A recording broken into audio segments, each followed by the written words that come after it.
రే తమ్ముడు, ఏంటయ్యా? ఏంట్రా చేస్తున్నావు? మనం క్యారెటే కదా లోడ్ చేస్తున్నాం, బీట్రూట్ తీసుకుంటున్నావంటే? క్యారెట్ లోడ్ అయిపోయింది సార్. అయిపోయిందా? అవును సార్. అక్కడ ఉన్న స్టాక్లో తీసారా? తీసేసాం సార్. అలాగా? అవును సార్. సరే, బీట్రూట్ తీసుకురా. సరే సార్. ఎంతనా? 78. 78. అలా తొక్కేయకండి. అక్కడ పెట్టు కొంచెం. ఎందుకు డిలే చేస్తున్నారు? త్వరగా చేయండి. సరే సార్, పట్టుకో. ఈసారి క్యారెట్ లోడు సరిపోదనుకుంటా. నాకు అలాగే అనిపిస్తోంది. 64 లెక్క రాసుకో. లెక్కయ్యి తీసుకురా. పెద్ద ఆయనకి ఓ మాట చెప్దాం, లేకపోతే తక్కువ పంపించామని అపార్థం చేసుకుంటారు. ఎంతనా?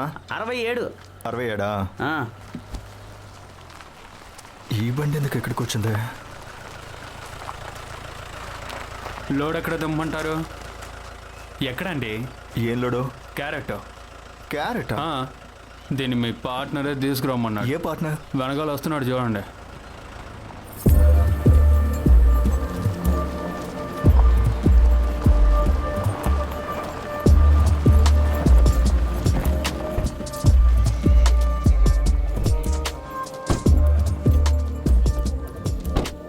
ఎరా రాజీవు, ఫామ్లో ప్రొడక్షన్స్ చూసుకునేది నువ్వు, సేల్స్ విషయాలు చూసుకునేది నేనేం తెలీదా నీకు?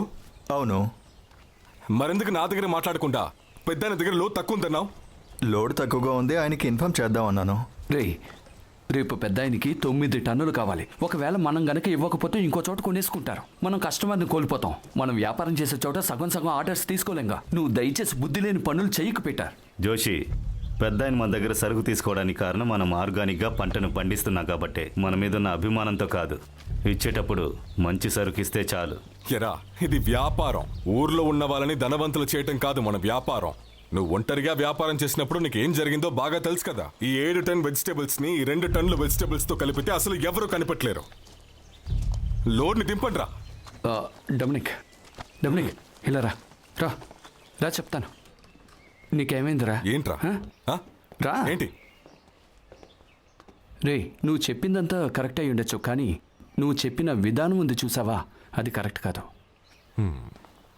రే జోషి, నీతి నియమాల గురించి నువ్వు నాకు చెప్పొద్దు.